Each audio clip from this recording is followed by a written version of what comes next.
is to hear from the Department of Corrections on critical incidents stuff. And so we'll have a chance to do that.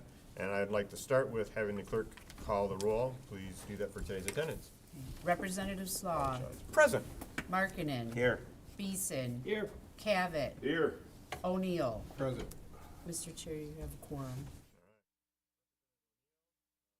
To approve the minutes from the subcommittee meeting held on June 5th of 2025. Seeing no objections, the minutes are approved. And we'd like to start with Kyle Kaminsky, the Offender Success Administrator and Legislative Liaison, to come on up and let's talk.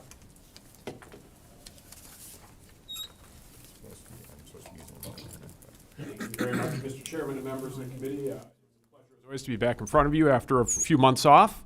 As you mentioned, the plan for today is to cover some critical incident information, information that's recently been in the news, and kind of talk about this issue more broadly. I have a few prepared slides and comments, but then we'll certainly welcome questions and a conversation from there.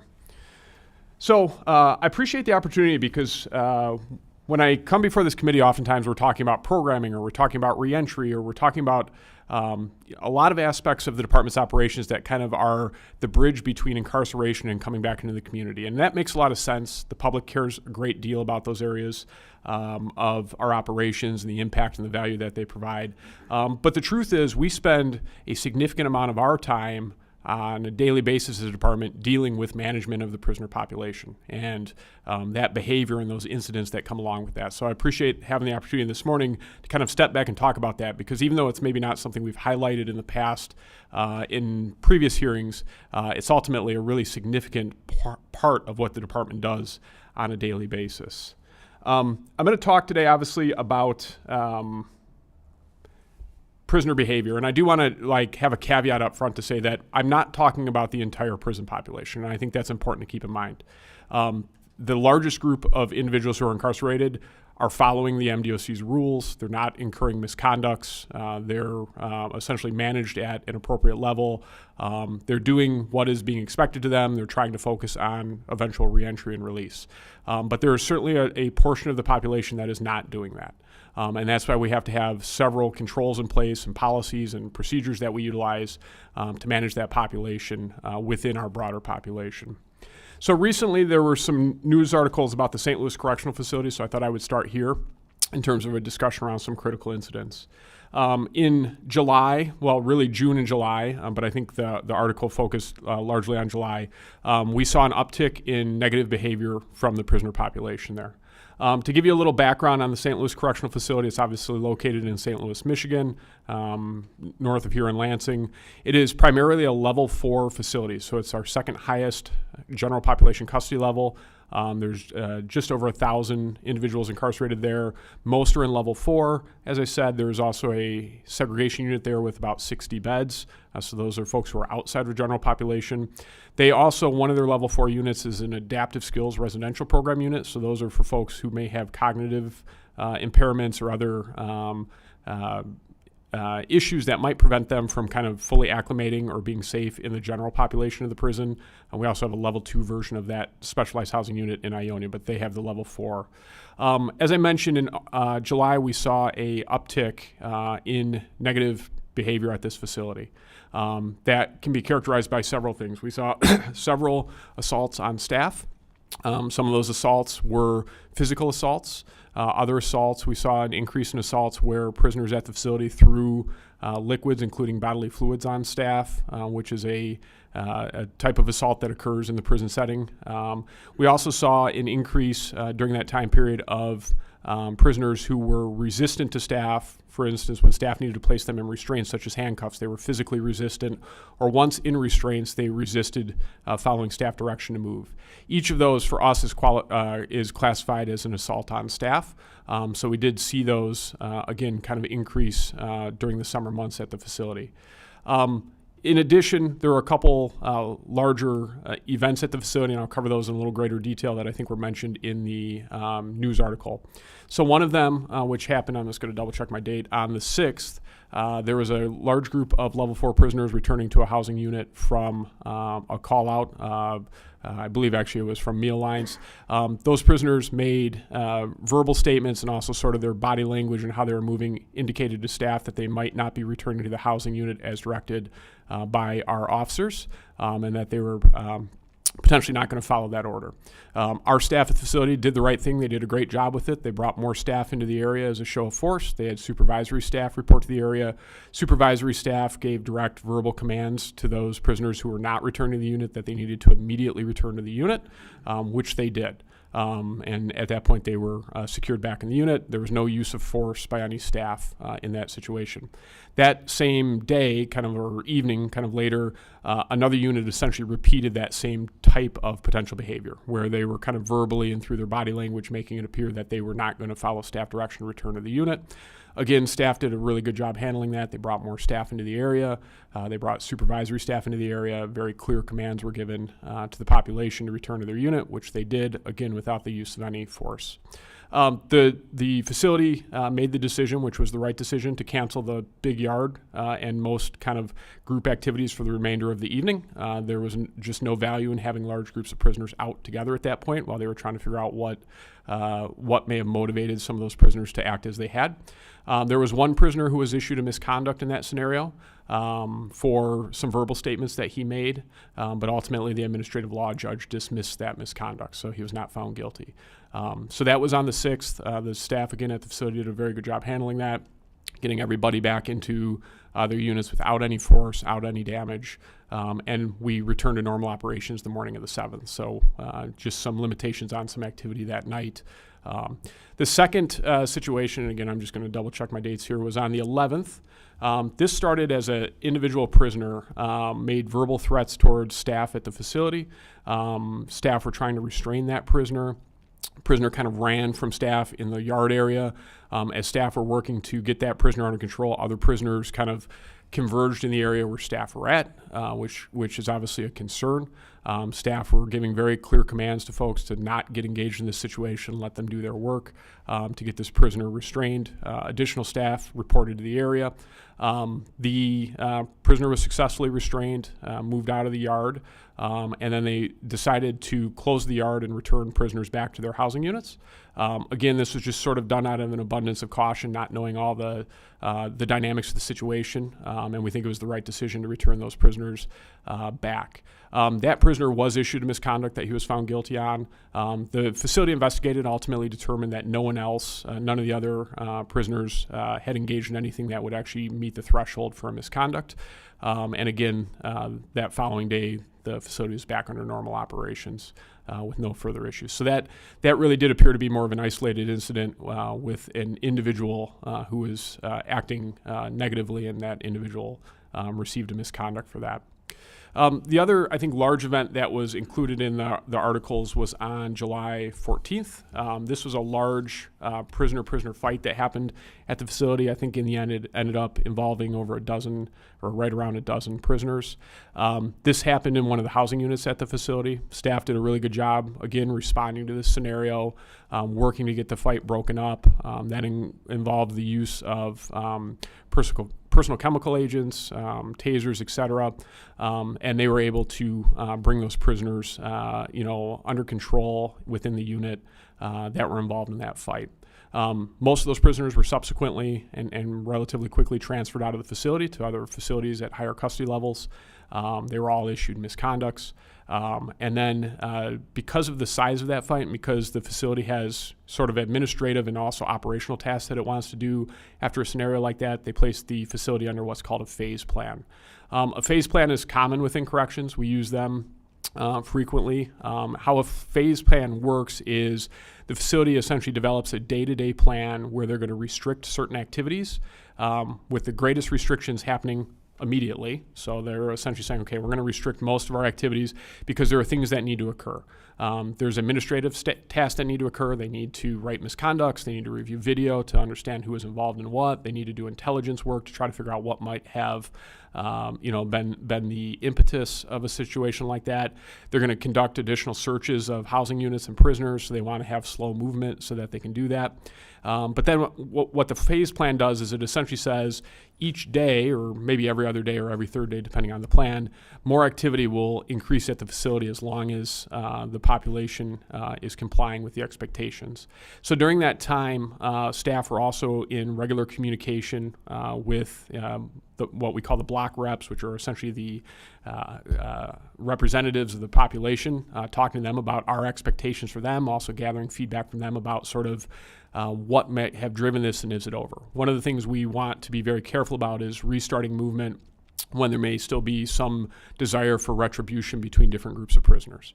And so we need to kind of understand, because oftentimes these larger fights are not just spontaneous. They're driven essentially by what we call security threat group or gang activity within the facility. So you kind of have groups that are at odds with each other. And so you want to make sure that whatever started it has sort of been sufficiently addressed, or the people involved have been relocated to another facility, keeping in mind that there's the people who are directly involved in the fight, but there may also be other people kind of pulling the strings on that situation that we want to understand who they are and see if that we need to move them out as well. So we use that time during the phase plan to slow movement at the facility, limit most activities, and then again, activities will sort of increase on a day-over-day basis. For the phase plan at St. Louis in mid-July, all of the general population units were initially placed under the phase plan. That adaptive skills unit, which sort of works as an isolated unit, was not placed under a phase plan. They were not in any way involved in this situation, so they kept with their normal routine. The other general population units where the fight did not occur had additional activity kind of restarting within about 2 to 3 days after the fight. And the facility was back under full operations, normal operations, the following week. So it was under a phase plan for about a week. During the phase plan, they did restrict all units from the big yard. So at a lot of facilities, including a facility like St. Louis, there's a big yard, which is where the largest group of prisoners could go when it's open. And on the diagram here, it would be kind of to your far left side where you can see that walking track. But outside of each unit, there's also what we would call a small yard. So if you kind of think of the units as sort of being in a Y shape, there's sort of that space between the two upper branches of the Y. So we still provide outdoor time as required during these phase plans, maybe not in the initial couple days, depending on how restrictive things are in an individual unit, but that activity occurs in the small yard, so you're only around other people who are in your housing unit. You're not able to go to the big yard. And so facilities like St. Louis will use access to the big yard in scenarios like this, again, to try to manage the prisoner population. So again, in July, we did see those scenarios. I think in each case, the department viewed the facility's response as appropriate, that they, as something happened, staff did a good job in the moment reacting to it to make sure that it was under control, to keep each other safe, to keep others at the facility safe. The facility made some decisions, for instance, closing the big yard in some of these scenarios that we think was an appropriate decision to avoid, congregation of individuals, and at the same time in each case they were able to return to normal operations relatively quickly. This is in a way sort of what we deal with on a daily basis in the Department of Corrections, and I think that might be part of the conversation today. Again, we talk a lot about sort of the one end of the population spectrum, the end that's getting ready to go home, that's very engaged in positive programming, that's sort of doing the right stuff. There is another end to the spectrum. And that other end of the spectrum is engaged in negative behavior. And so we're still working with that portion of the population, to try to address that. And that's why we have facilities around the state that do so. Again, this is a level 4 facility. It is designed in a way so there are 2 prisoners in each cell. It's a wet cell, meaning there's a commode and a sink in the cell so that we can, when necessary, restrict people to their cell as compared to a lower custody level where we would not have the ability to do that. And again, the segregation beds, 60 of them roughly, are single-celled with that same setup. So that's kind of where we were at in July. We did see improvement in August. Not to say that we did not see any misbehavior. We certainly do see ongoing misbehavior at facilities from the population, but certainly not on the level that we saw in July. The facility adopted some strategies as a result of the July scenarios that I think has been helpful in supporting staff and keeping staff safe. Several of the assaults that occurred, as I mentioned, were kind of assaults involving the throwing of fluids, including bodily fluids. That is done sort of in conjunction with what we call the food slots on the doors. So the cell doors are solid cell doors, but they have slots in them that can be opened and closed by staff for the sake of passing meal trays and other items into the to the cells when necessary.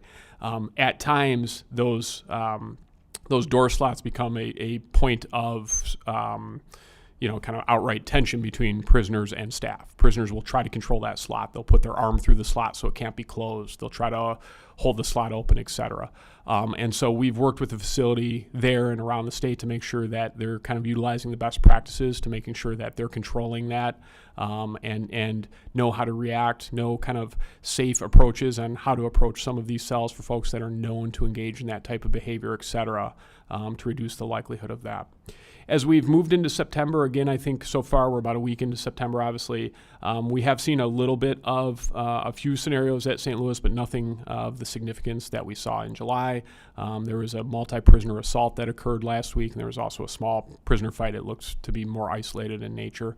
Again, in each of those scenarios, the department seeks misconducts for the prisoners. That's the remedy we have as a misconduct, and there's sanction that can come along with the misconduct. In addition, we'll refer those to Michigan State Police if we think they're criminal in nature, so any assault on staff is criminal in nature.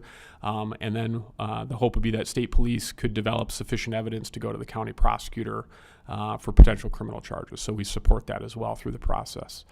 So I wanted to shift now to talk a little bit about critical incidents kind of at a higher level in critical incident reporting, because I think this may be a focus of the conversation today. I've included the boilerplate that's in the current budget. So when it comes to critical incidents, the department has an actual critical incident policy for the prisons. And so that lists out for us what represents a critical incident. And that's a publicly available document. I'm happy to share it with the committee. And there's a lot of things in there that quite honestly are relevant, but not covered in boilerplate. So the boilerplate definition of critical incidents is more narrowly focused. And the boilerplate has us sort of reporting at two different levels. At one level, there's an annual report that we produce. It's a published report that covers all of the critical incidents that are in our policy. And it categorizes them. It does them by facility and by category, and then there's obviously sort of aggregated data for the department. The other requirement is a 72-hour notice that your offices receive and certain other offices receive because you serve on this subcommittee of specific types of critical incidents as laid out in the boilerplate. Just to put some numbers on this, last year, 2024, calendar year 2024, there was about 4,400 critical incidents in the department that are captured in the annual report. And then so far this year, my rough count is that you've received about 65-ish 72-hour notices from the department so far in 2025. So I would assume we'll end the year somewhere between 75 and 80 for those. Again, the department's view, and I feel strongly about this, I'm the one who carries out this task for the department, is that we are complying with the current boilerplate, but we also recognize that, boilerplate is crafted with a goal, but it maybe doesn't always achieve that goal from the perspective of the subcommittee. And so the nice thing about boilerplate is we get to negotiate it every year or talk about it every year.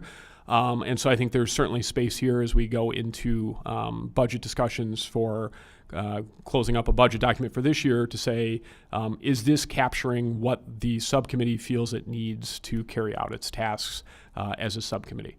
We will likely have some thoughts on our side in terms of making sure that we're sort of balancing the reporting with the value of what's being reported. I can say this because I actually get the emails for all 4,400 of those. So I get, constant emails day and night telling me about stuff that I don't think the subcommittee ultimately is going to have a lot of interest in. But there may be things, obviously, that you feel you have interest in that aren't being captured currently. And so we'll look forward to having that conversation in hopefully the not too distant future.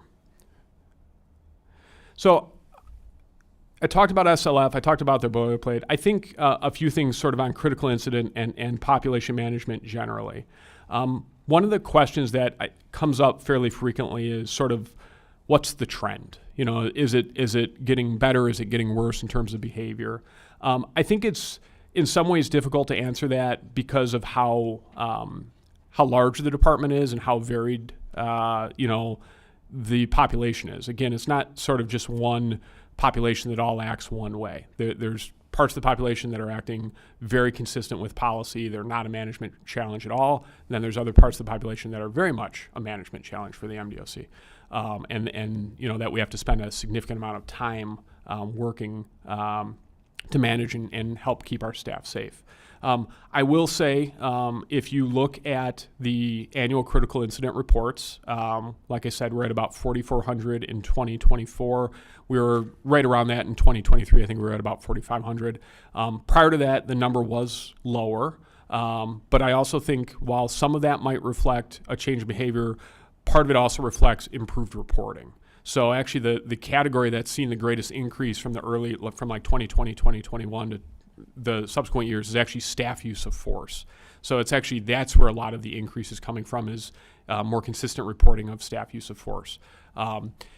We look very closely at this, and we're also looking at sort of what other tools are out there that we could bring to bear to help us analyze this. The legislature has helped us in several ways on this over the last several years. So thank you to the current chair, thank you to the most recent past chair, and then thank you again to the chair before that, because things like bringing an intelligence unit in-house within the MDOC is significant in our ability to manage the population. As I mentioned, some of these larger scenarios are driven by security threat group activity, et cetera. We have to have the ability to understand sort of what's going on behind the scenes, what the connections are between these folks. Having that resource has been invaluable, so we're thankful for that. Other things that the legislature has helped us with are new technologies to help us prevent contraband. You can't really talk about management of the population without talking about contraband and the criminal enterprise that comes with that. And so I wanted to kind of, on this sort of last slide, kind of talk through some of the things about where we're at, what we're doing, some future focuses. Contraband continues to present a very real challenge at every facility on a daily basis. When we close off one avenue for introduction of contraband, it does not take long for people to try to develop another avenue. We have adopted policies as an agency that have been very effective, again, at closing off specific avenues, but we have to remain kind of nimble in terms of understanding that there's going to be new things that crop up that we're also going to have to adjust to and address. And so we have a lot of staff spending a lot of time on that in terms of the technologies and policies that are necessary to stay ahead of the issue.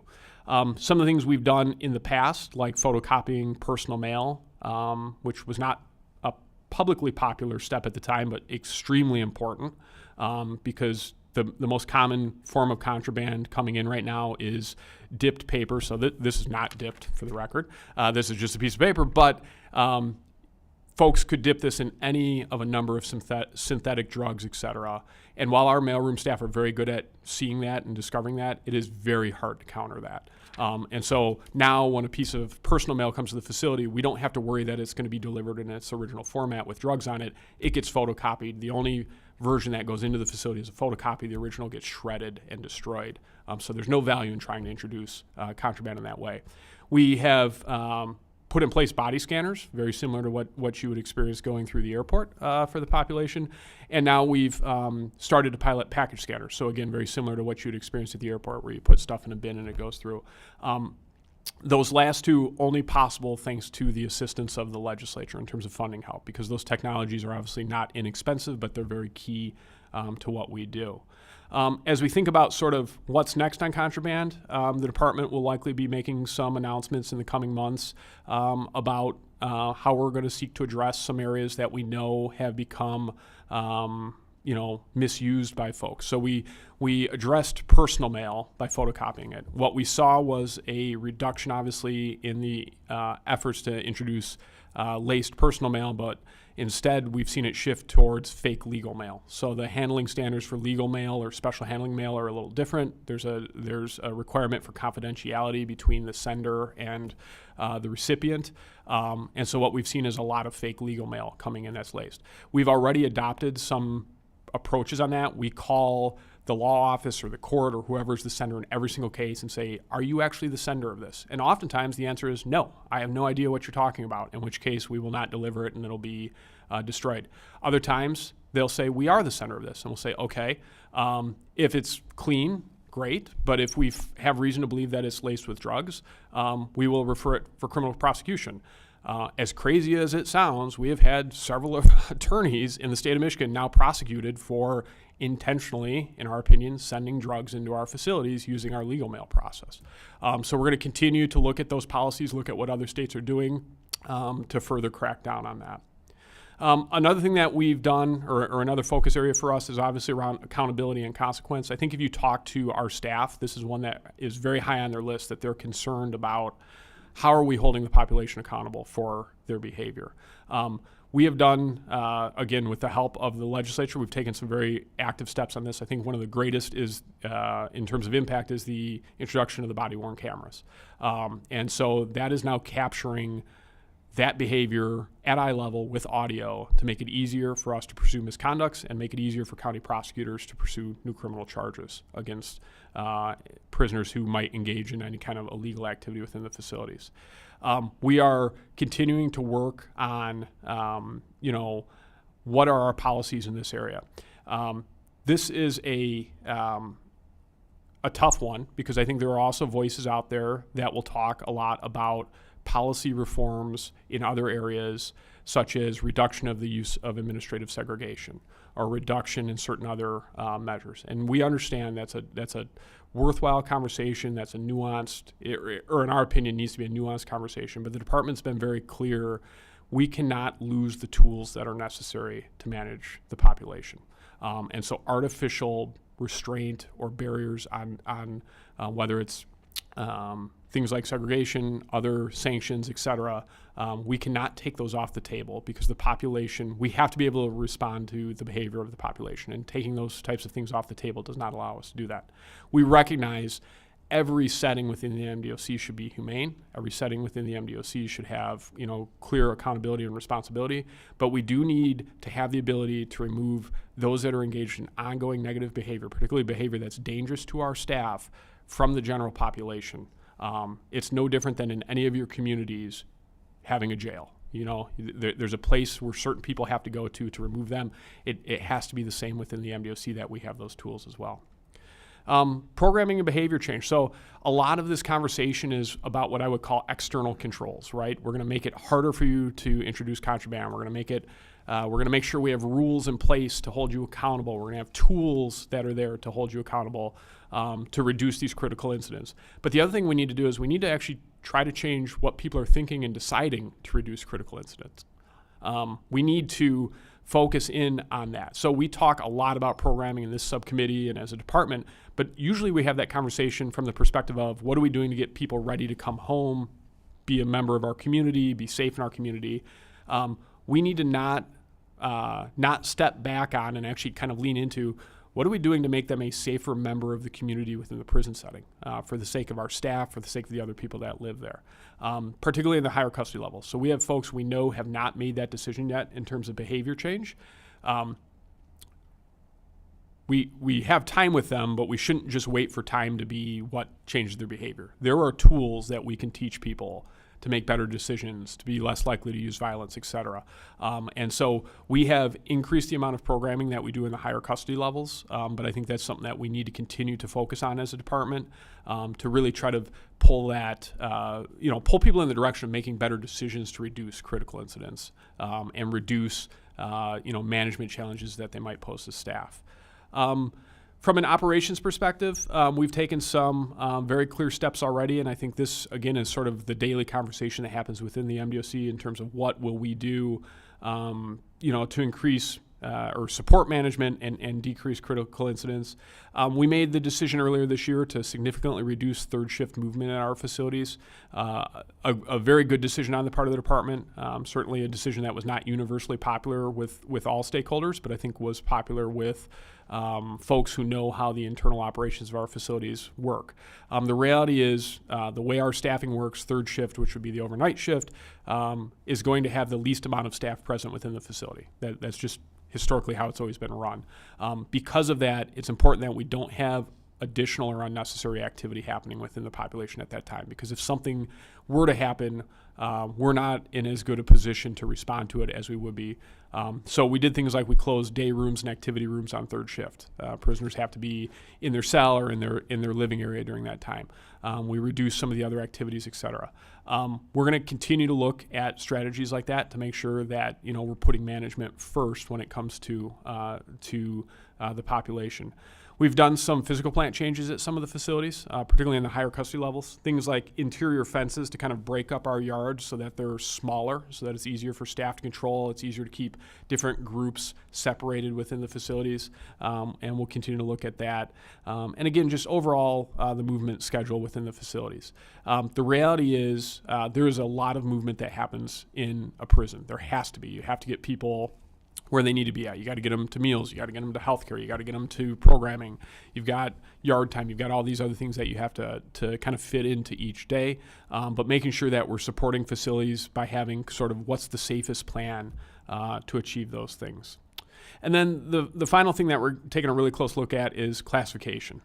So we have not significantly updated the classification system for our population in many years, actually at least a few decades in terms of substantial change. We know that the needs of the population from a management perspective have likely changed over that time. We just know that. We also know, because we have a team now working on this that has people from throughout the department, that some of our tools are not evidence-based. They may not be producing the outcomes we want from a management perspective. Essentially, we need to update our tools to reflect the current status of the population. The prison population has decreased significantly, almost 20,000 people over the last 20 years. But that decrease has largely come from the low end of the prison population, level 1, maybe level 2, the folks who are essentially ready to go home, are abiding by the rules, et cetera. So when we've decreased the population, when we've closed facilities for the most part, it's always been on that end of the spectrum. What that's left us with is probably a more distilled population.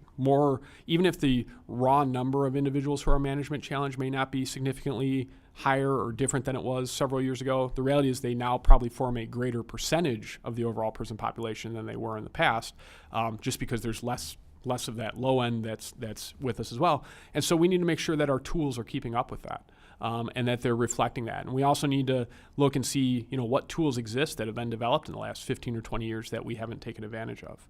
I will say that I think this will likely lead to a conversation in the future, not right now, about not only do you need the tools to identify management, but you also then need the capacity to properly manage those folks. And I think that's something that we'll have further conversations on in the future in terms of, once we sort of understand everything about the current population and the most effective management means, how do we make sure we have all the tools in the toolbox to achieve that? So with that, I am happy to take questions.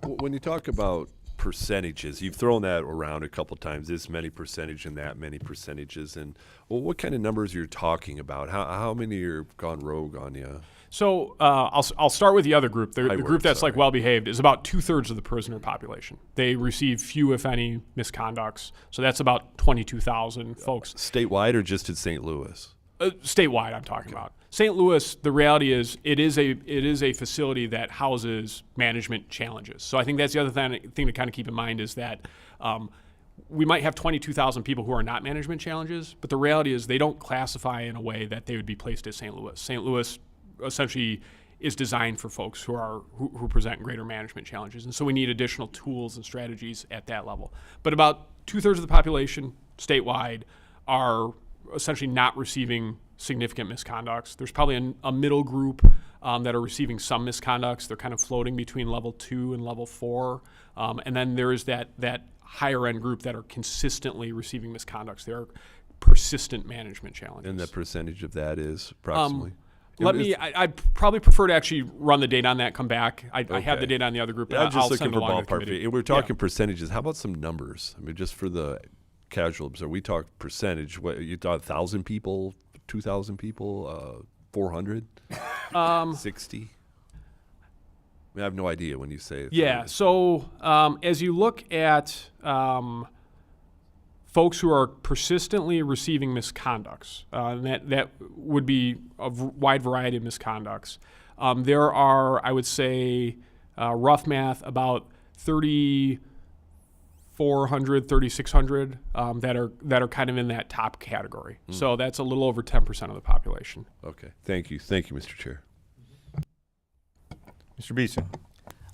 Thank you, Chair. So level 4, right? Yep. They're kind of an issue, but we let them parole out still? Do they have to get down to level 1 or 2 before we parole out level 4s? So the answer to that is it's technically possible to parole from level 4, but it's less likely. So the parole board is absolutely looking at behavior, and so you have a much higher likelihood of paroling if you're in level 1 or level 2.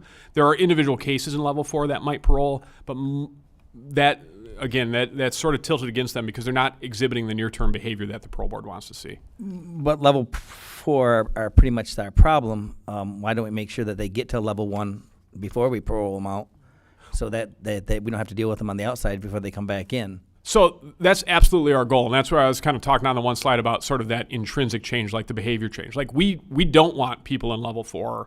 We want them to make that behavior change so they could go down to level 2 and then level 1 and then release from there. But ultimately, it's their decisions and their behavior that sort of drive that. So we are trying to change their behavior before they would go home. There's really no reason for somebody to be in level 4 when they're parole eligible other than the decisions they're making. The way the classification system works, if you're abiding by the rules and doing what you should be doing, you're going to be in level 1 or level 2 when you see the parole board. But can't they just show up to what they need to do and then they get down the level? They don't even have, right? Can't they go? It's a little more complicated than that, and I actually have some slides on classification, but it's a bit of a dry topic. I'm happy to Okay. go through it, but I don't know if the chair wants me to spend that time or not. All I would like you to do is tell me how many level 4 people that we've paroled out of our prisons. Okay, I don't have that number in front I of know, me, but I'll because be happy to get it in that follow-up with the would committee. make sense to get them Yep. at a level 1 or 2. Like, Yep. why are we paroling anybody out of level 4? Thank you. Yep. Representative O'Neill? Thank you, Mr. Chair. Thank you, Cal, for being here today. All of this, we know, is very complex, and you're trying to make it simple for us, but it's complex. Just a couple questions. First of all, let me start here. First, I want to really express appreciation to the department for the contraband interdiction. I know there was some public media put out some time ago about, how you guys prevented contraband from coming in, et cetera. So that's positive. And then, Mr. Chair, I know you and I have both worked on these things together in terms of, contraband, body cams, et cetera. It has really prevented a lot of these activities from escalating.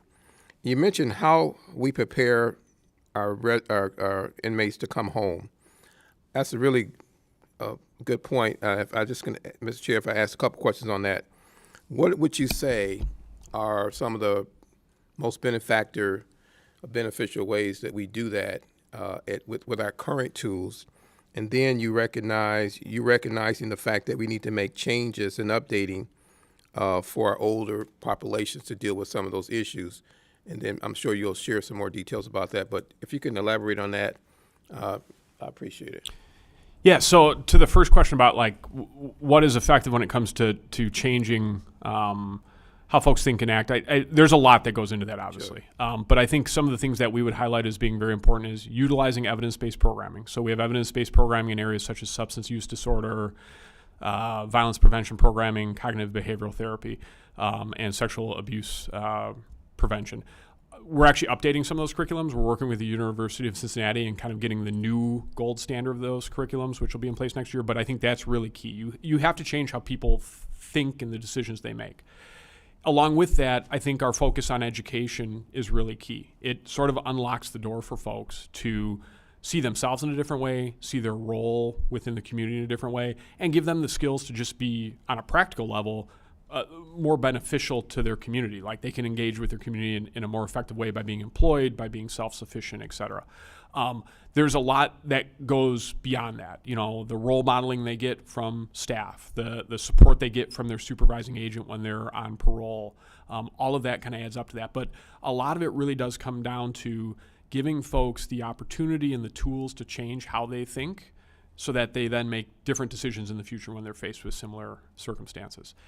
It is not a silver bullet in the sense that just because you put somebody in that position doesn't mean that they're going to take advantage of it. We talk a lot on the programming space. We have a lot of folks who are what we call in the pre-contemplation phase, which means they haven't even decided yet that they want to change. So it's hard to get through to them because some folks look at their current decisions and say, I'm good with how I make my decisions. I'm good with how I act, even though the context would clearly indicate it's not working for them, and yet they're not seeing that. So I think that's a big part of that. The second question was about like tools for the future. For updating. Yeah. Yeah. So as we've worked on this from the classification team, what we've found is that some of the factors that we look at just don't really tie to the outcomes we want from a data perspective. So we have some screens that we've used for some time, but when we actually go back and look and say, well, this screen tells us this person is this, but does the data that follows actually show that they exhibit that behavior? What we're finding is oftentimes it's decoupled. There's no connection there. So we're looking at how do we better identify the behaviors we want to manage before they occur, and how do we also sort of react to those. And again, I'm not going to go deep into classification. Sure, yeah. Oh, okay. I can share slides.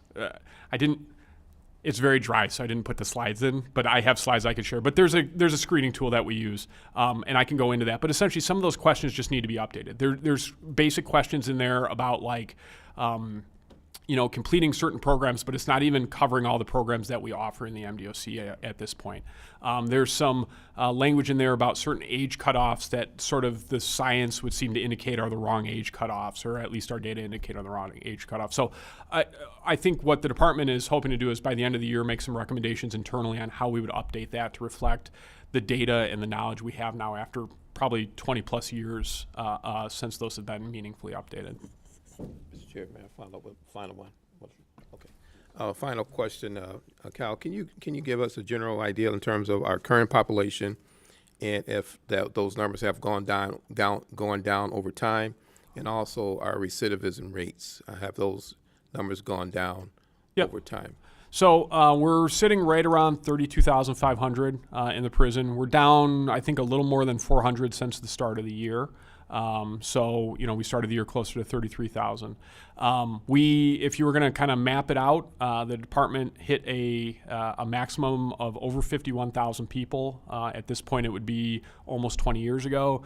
We saw an initial period of decline, sort of the late 2000s, got around 45,000, kind of hovered there for a period of time. Then we saw another pretty sharp decline down to about 38,000 when COVID hit. Our releases during COVID were perfectly in line with the previous year. So there was no increase in releases during COVID, but we had a year where very few people came to prison because local court processes were essentially paused. So the population declined a lot during COVID, but it was not due to releases. It was actually due to the lack of intake. Intake kind of started to come back post-COVID, so the population actually went up a little bit. Then it sort of stabilized around 33,000, and now it's coming back down about 500. Recidivism, we are at the lowest point in our state's history at this point. We measure recidivism the way that most states do, which is you take everybody who's released in a calendar year, you track their outcomes for 3 years. If they come back to prison for either a new offense or a technical violation of parole, you count them as a failure. If they don't come back, you count them as a success. And so we're right around 21% for the recidivism rate. Again, that's the best we've seen in our state's history. If you go back 15 to 20 years, it was more like 45%. So we've cut it in half, actually more than half. Okay, thank you. Thank you, Mr. Chair. Rep. Markinen. Thank you, Mr. Chair. Thank you for your presentation today. Appreciate being here. There was a comment in the media about it's common for the department to issue waivers for inmate placement. Could you elaborate on that, please? Yeah, yep. I appreciate the question. So this kind of gets into that deeper classification conversation. So how classification works is prisoners are classified at least annually, although there's things that would result in them being classified more frequently than that. There's an actual sheet, a classification screen that's used. There's two sides. One side's called confinement, one side's called management. Confinement's looking at mostly static factors like how long they have left to serve, STG involvement, certain other specific things. Management is really looking at their behavior. Are they getting misconducts? Are they going to segregation? You essentially do both sides of the sheet. You end up with a score for each side, and then you would generally take the higher of the two scores, and that would be what you would consider their classification. But under policy also allows for departures and waivers. And the reason for that is the sheet itself, and this sheet is what I've been talking about, is like not really been updated in a meaningful way in the last 20 years, doesn't always capture the totality of the situation. So using those departures and waivers, staff have the ability to either increase or decrease the actual placement level that folks are in. And so that is sort of what's being referenced there, is that people are concerned about the frequency with which those departures and or waivers are being used with the population. That's something that the team that's working on classification is looking at very closely. The reality is we do utilize the departures and waivers, but they are also embedded within our policy. They're expected to be used when it's appropriate to use them. Because again, a single worksheet can't capture everything for 33,000 people, which is why we have to utilize human judgment and expertise. But we also want to make sure that we're doing it consistently and that it's not, producing an outcome that's considered unsafe. Yeah, I would assume that safety comes first. That is the number one concern, and I should have mentioned that at the top. I mean, when we talk about management, it is management for the sake of staff safety, because we do know that while it's not the full population, there is a segment of the population that do pose a very direct threat to the well-being of our staff. So we need to have those management tools in place to protect them. Thank you very much. Yep. Kyle, I've got a question for you about under the operations segment of what you had, department operations, that you had talked about. One of the things that was requested in the budget from you folks is a count software. Yes. Is that something that would then tie directly to what you're concerned about there? Yeah. And yep. how does that help make a difference for your department? So those are the types of tools that really help us from a management perspective, because one of the kind of cornerstones of management is making sure we know where people are at and that they should be where we expect them to be. So that system that requested covers count, so we're counting the population multiple times a day to make sure everybody's there, but it also covers call-outs, meaning sort of the movement that I talked about within the facility. The more we can automate that, the better records we have on that from an electronic perspective, the better it is for our staff to make sure that people are where they should be. Make sure that we're accounting for that. And then also, although we hope to avoid incidents, the reality is it also helps us, if there is an incident, know who's most likely to have been in that proximity, in addition to our cameras and other tools we have. So those are, from our perspective, key investments. Again, movement within the facility is really vital, and the more we can have an actual electronic backbone for that and record keeping for that, the more it will assist us. My second question for you is this. As I look at the news article, it seems like I look at it and say, the one article says there were 15 assaults against prison staff and 25 against prisoners. Well, that to me sounds like critical incidents. If I go back to the section 705 of our current stuff, which says critical incident means a prisoner assault on staff that results in physical injury to staff. It seems like that there was more than we saw, I guess. And I'd agree with you. I don't want 4,400. I'm not looking for 4,400 new emails. That is not at all what I'm looking for. I might send them all to Eric. But I guess it appears to me like there's probably more that's happening than we're getting notice of, and it seems like that we ought to at least have a heads up. If things are going to be able to get written in the newspaper that show there were 15, then we probably should have known about at least some of that beforehand, I guess is my thought. So somehow we need to work this out better than it is today, because I think we're sitting in a place where we should know, and if we don't, then we're probably not as effective as we should be as legislators. Is that? Yeah, I certainly understand that. I think that'll absolutely be the conversation as we work to finalize the upcoming budget. As we look at the language in the current budget, it talks about results in a serious physical injury. We classify each of the assaults and fights. The facilities do. They classify those on a number scale, kind of 1 through 5. And so a serious physical injury would essentially be a 1, meaning most serious. When I get the information, I'm getting sort of the initial, information. And in each of these cases for St. Louis, none of them were classified as a class 1 type assault. And that's why I wouldn't have forwarded them under the boilerplate. But maybe we need to have some further conversation, because I think that serious physical injury language in the boilerplate is a significant modifier or has a significant impact on what actually ends up being shared. So I think that might be a place for us to start the conversation. Okay. Good. Love to be able to do that. And then my other question for you was related to the legal papers and being able to put those into substances and deliver that within the walls.